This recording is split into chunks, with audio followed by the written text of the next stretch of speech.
All right, old school NBA fans, self-research, NBA facts. Got another video for you. As always, thanks to anybody who watches my videos, subscribes to my channel. I really appreciate it. And this video here is pretty much my favorite thing to do, and that's bust up narratives, incorrect ones, things that are fabricated, manipulated, omitted, or just flat out lied about. And one of the things that I hear the LeBron media, and of course the sheep that follow them, the fans, is how LeBron James beat 2 dynasties, okay?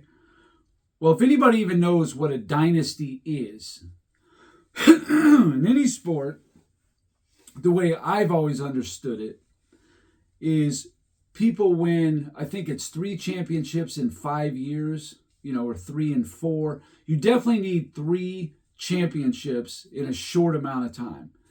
Maybe even 6 years, something like that. But a back-to-back is not going to cut it. That's not a dynasty. So anyway, the notion is that the Spurs, we're gonna focus on them. And in no way is this some indictment on Tim Duncan. Okay, let's just get that out of the way right now. Tim Duncan is a great player. He's a top 10 all-time great. That can't be disputed. But we're going to take a closer look at this dynasty and how LeBron James beat this dynasty, because that's the narrative that's out there. Okay, so first of all, Tim Duncan and the Spurs. Duncan is a rookie in 1998. Their team is 56-26. So that's pretty good right away. Tim Duncan immediately is first team All-NBA. He finishes 5th for MVP and 5th for Defensive Player of the Year. David Robinson on the same team is 7th for MVP and 3rd for Defensive Player of the Year, 2nd team All-NBA. So I'd say that's a pretty potent 1-2 punch. One of the best in the league for sure. No doubt about it. And their best players on that team was Avery Johnson, Jaren Jackson, Vinny Del Negro. Those are the players, the primary players on that team with the most minutes played. Tim Duncan averaged 21.1 points, 11.9 rebounds, 2.5 blocks on 54.9% shooting. All right. The very next season in 1999, it was a strike-shortened year, the Spurs win the championship in 99. Duncan is now 3rd for MVP instead of 5th. He's still 5th for Defensive Player of the Year, still first team All-NBA, 21.7 points a game, so he goes up about half a point. He goes down to 11.4 rebounds, that's about half a rebound. 2.5 blocks, so that's the same. And he's a 49.5% shooter, which is actually 5.5% worse. But he's comparable to his rookie year, no doubt about it. But they win the championship. The key players, David Robinson, this time is 12th for MVP, 4th for Defensive Player of the Year. So obviously he's still a stellar player, no doubt about it. The best players, again, Jaren Jackson, Avery Johnson, but instead of Vinny Del Negro, you have Mario Elie and you have Sean Elliott. Maybe Sean Elliott made that big of a difference. I don't know. But the one thing that I know is in 1998, the Spurs got beat in the semifinals by Utah in 5 games. And then in 99, they win the championship. And the Bulls are now done. They're disbanded. They're broken up. They're not a factor at all. But this lone championship in 99 is not attached to anything. This is just a standalone one championship. The Lakers win the championship in 2000, 2001, and 2002. A three-peat. They're the dynasty now. But in 2003, Tim Duncan and the Spurs go 60-22. That's a solid record, a very good team. They win the championship. They dethrone the Lakers. They beat them head-to-head in 6 games in the conference semifinals and all that. The key players on the team are a very aging David Robinson. It's last year, in fact. You got rookie Manu Ginobili. I think he was like 23 or 24, though, not a common rookie. You got Bruce Bowen, and you got Tony Parker. Those are your key players. I mean, every one of those guys in the Hall of Fame except for Bruce Bowen, who, not a Hall of Famer, but definitely a perennial all-defensive player. No question. So they win the championship. That's their first one. The next year in 2004, they're a 57-win team. They get beat by the Lakers in the semifinals, 4-2. Okay? No big deal. Best players again, Tony Parker, Bruce Bowen, Manu Ginobili, Hedo Turkoglu, and Robert Horry. Now, Tim Duncan won the MVP in 2003, finished second in 2004. He's averaging right around, 22, 23 points a game, something like that. Okay, great. 2005, they win 59 games. They win the championship. Again, Parker, Bowen, Ginobili, Robert Horry, and Brent Barry instead of Hedo Turkoglu. So that's basically a wash. Okay? Duncan is fourth for MVP and fourth for Defensive Player of the Year. He's averaging 20.3 points a game on 49.6% shooting. Obviously, Tim Duncan is the anchor to this team. However, the next year, in 2006, their best season up to this point, and I think ever, under Tim Duncan, they're 63-19. They get beat in 7 games to Dallas in the semifinals. And again, it's Tony Parker, Bruce Bowen, Manu Ginobili, Robert Horry, Brent Barry, and Michael Finley. So they've even got a little better team. Duncan's numbers dipped a bit. He's only 8th for MVP, 18.6 points, 11 rebounds, yada, yada. But they won 63 games, but they could not repeat as champions. I'm going to get to my point to all this. Don't worry. In 2007, the Spurs come back. They win the championship, a 58-24 team. There was a little controversy around it in the semifinals against Phoenix. Amari Stoudemire, Boris Diaw got suspended for looked like some very borderline marginal stuff to be getting suspended for. But regardless, they win the championship. They sweep Cleveland in the finals. And that actually allowed them to become a dynasty by sweeping Cleveland in 2007. Because that was now 3 championships in 5 years. And again, it's Parker, Bowen, Barry, Horry, Ginobili, Finley, and Francisco Oberto. Duncan is 4th for MVP, 3rd for Defensive Player of the Year, 20 points a game on 54.6% shooting. Great player, no doubt about it. The anchor that made the whole team go, no doubt. But then when they go to defend their title in 2008, they're a 56-win team, just 2 wins less than the year before. They get to the Western Conference Finals, and they get beat in 5 games by the Lakers. They get gentlemen swept out. Now, the Lakers just acquired Pau Gasol, but Andrew Bynum went down. So, anyway, again, you got Parker, Ginobili, Michael Finley, Brent Barry, and Bruce Bowen is now about 36 years old. Probably too old to be containing prime Kobe. And I think that's exactly what happened. They really had no answer for Kobe Bryant.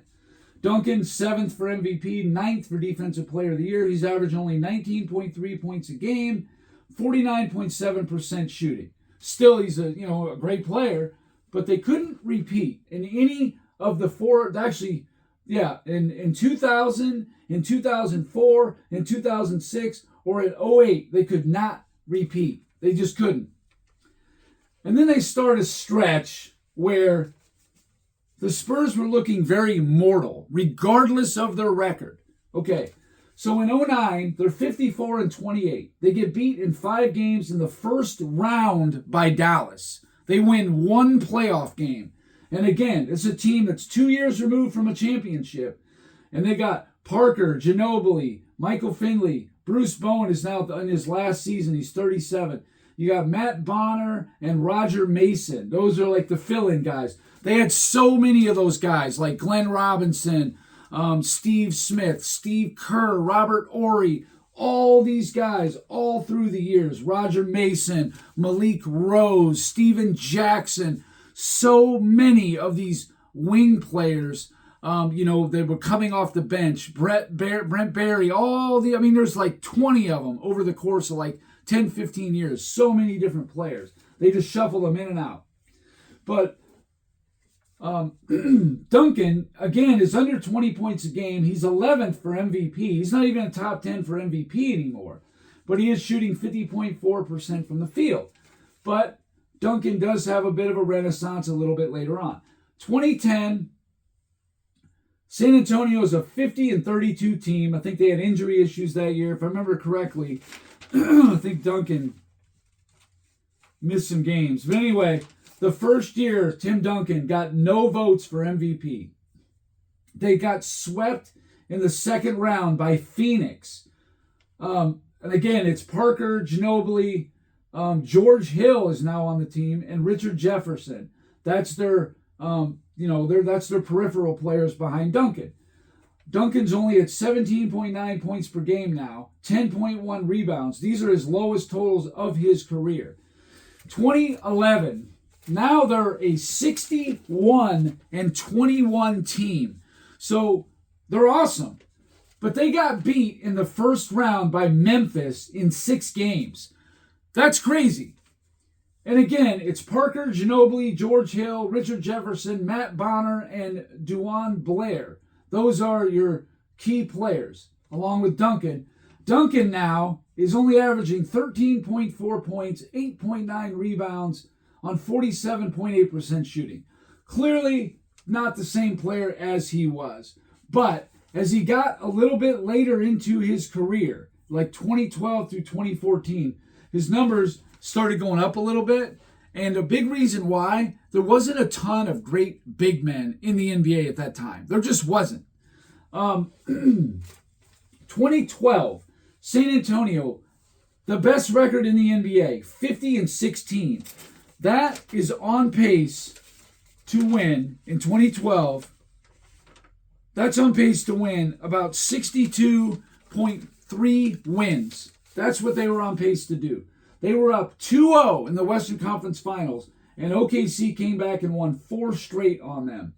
Again, Parker, Ginobili, Boris Diaw. Now you have rookie Kawhi Leonard with Danny Green.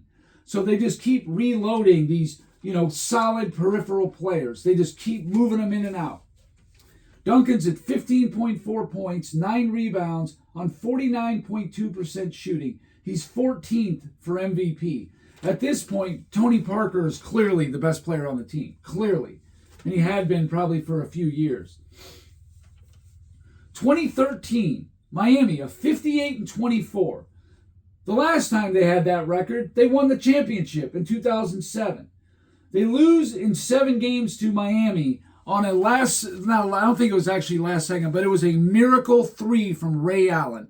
The sequence was a missed free throw by Kawhi Leonard, a LeBron James 3-point attempt that got missed, a Chris Bosh rebound, pass to Ray Allen, 3 in the corner that tied the game, and they were down 4 with 10 seconds to go. I mean, it was over. They just got or 3, I'm sorry, it was, 4. But then Kawhi Leonard only made 1 of 2 free throws. Actually, no, I guess they were up 2. Leonard made it 3, and then LeBron tried to tie the game, missed. Anyway, they ended up winning that game, and they won Game 7 as well. Miami beat San Antonio, plain and simple. Same key players, plus Tiago Splitter is now on the team. He's playing center, basically. But Tim Duncan is now 7th for MVP and 6th for Defensive Player of the Year.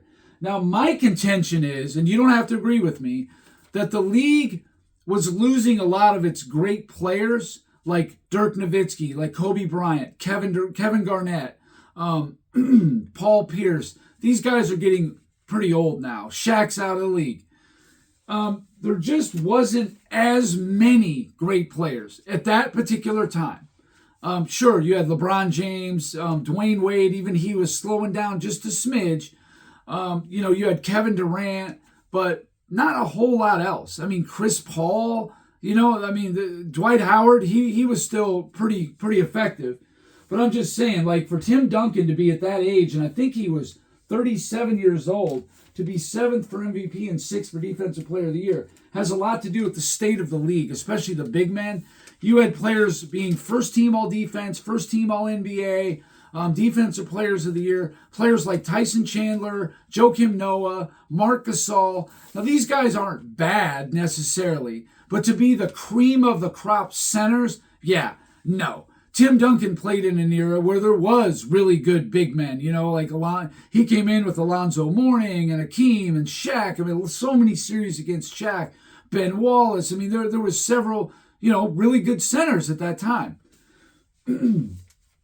But it seems that time was over now. It's a transition, you could say. And then in 2014, 62-20. San Antonio wins the championship. They beat Miami in 5 games. And actually, I think it's the worst beatdown, or the second. I think it's the worst beatdown in finals history by win differential. It's the same team: Parker, Ginobili, Boris Diaw, Kawhi Leonard, Danny Green, Tiago Splitter, Marco Bellinelli, and Patty Mills. So this team is very deep. They're not really have any one superstar. There's 2 or 3 guys that are, like all-star level, but it was just, there was so many solid role players who knew how to play their role really well. And in that season, Tim Duncan finished 12th for MVP, 13th for Defensive Player of the Year, 15.1 points, 9.7 rebounds, 1.9 blocks on 49% shooting. Okay, fine, whatever. What am I getting at, right? Okay. What I'm getting at is, if San Antonio won in 03, 05, and 07, 3 out of 5 years, that would absolutely qualify as a dynasty in most people's opinion. No question. I agree.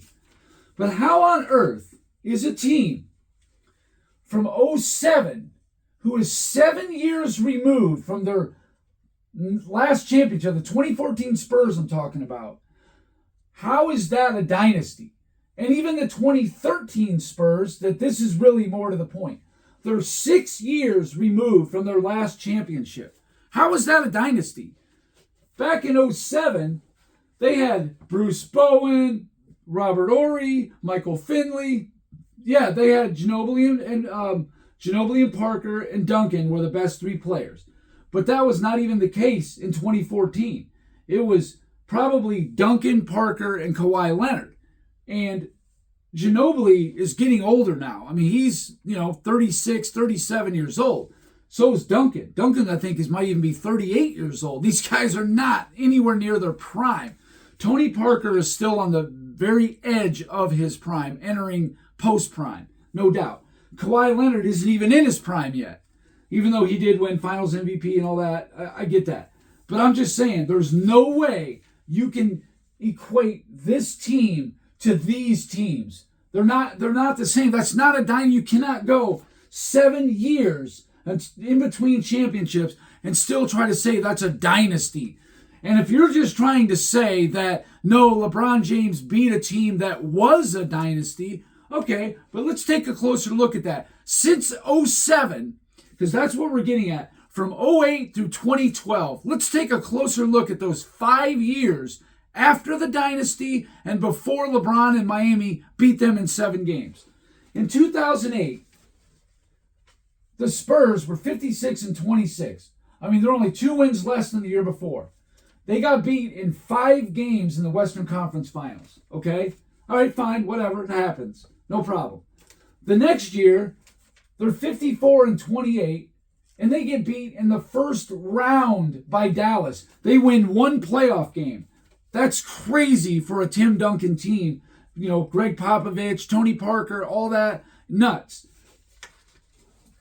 The next year in 2010, they win the first round, but then they get swept. Another thing that it might be the only time that, or no, not. I think since 01 was the last time that Tim Duncan got swept.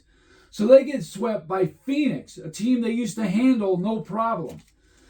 Then in 2011, they turn around and get beat in the first round again. In 6 games, they're a 61-win team. And then in 2012, when they have a squad, They have a 2-0 lead in the conference finals and get beat 4-2. They had a 2-0 lead and lost 4 in a row. So my point is this. San Antonio, after 07, when Bruce Bowen was basically his last really effective season, because he got old after 07. He just did. Look up his numbers, his minutes played, all of it.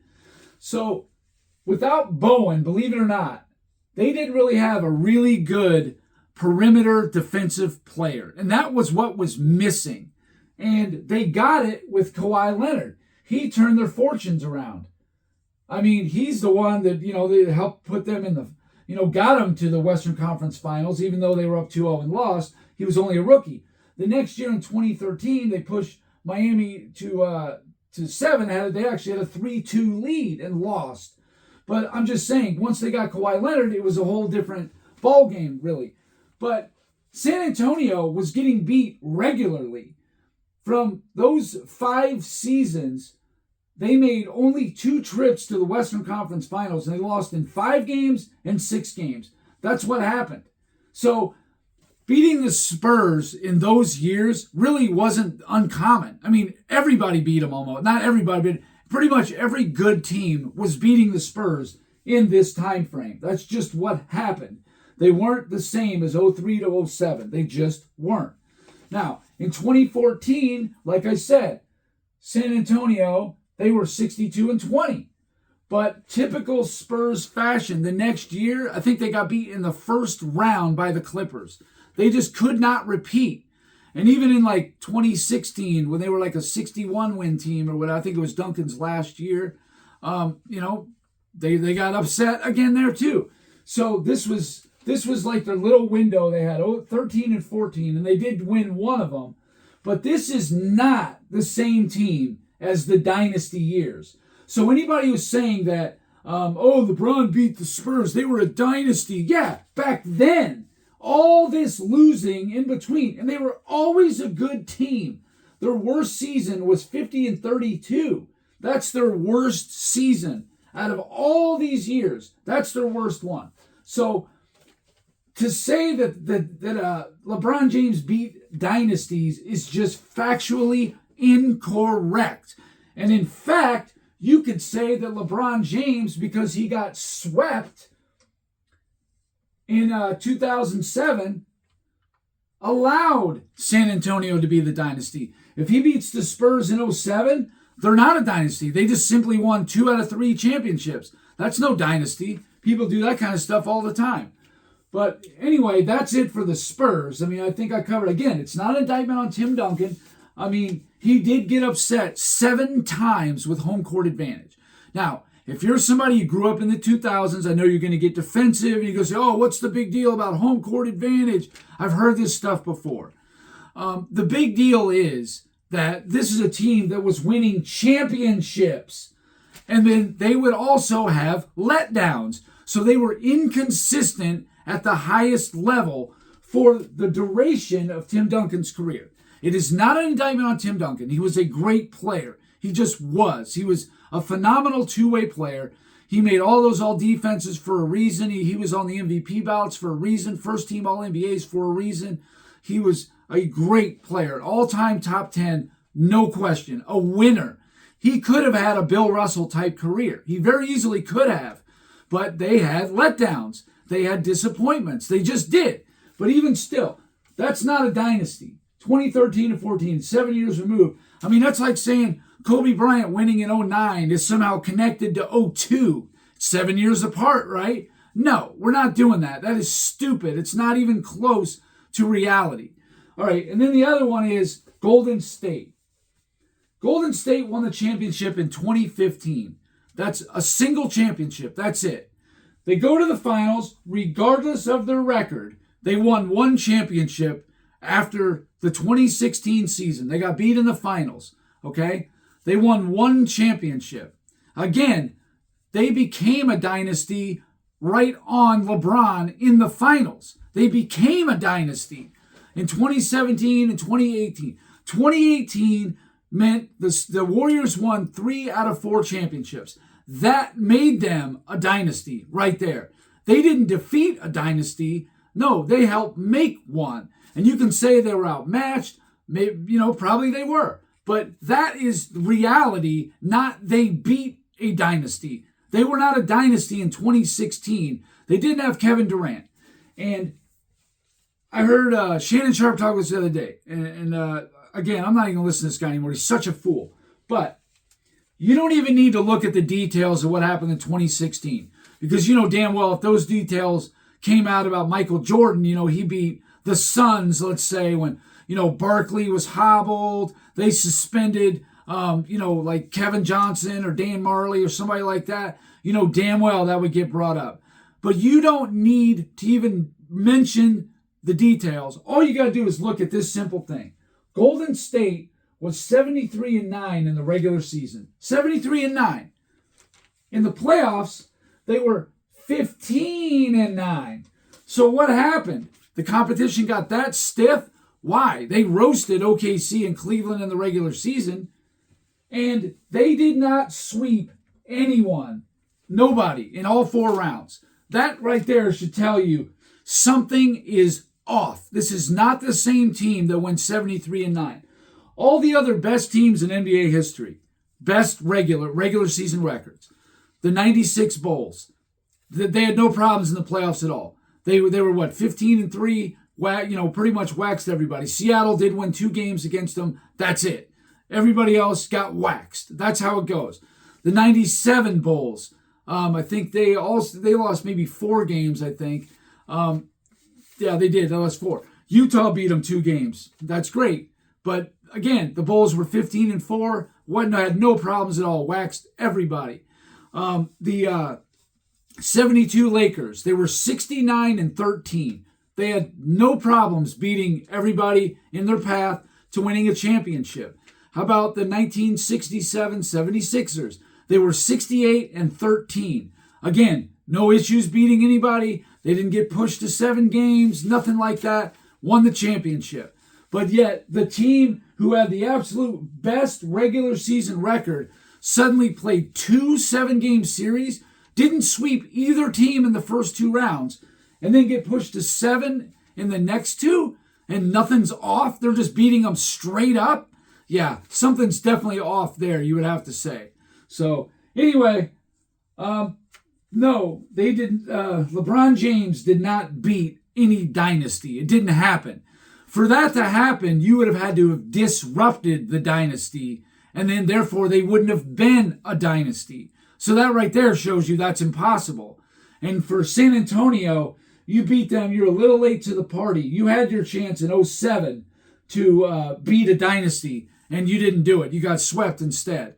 And for anybody who thinks that, getting swept in the final, what are you talking? He's outmatched. Well, there's only been 2 times since 2002 that there's been a sweep in the finals, and both of them were LeBron James's teams. So, anyway, that's all I got for this video. Thank you guys so much for watching. If you liked it, please hit the like button, and that's it for now.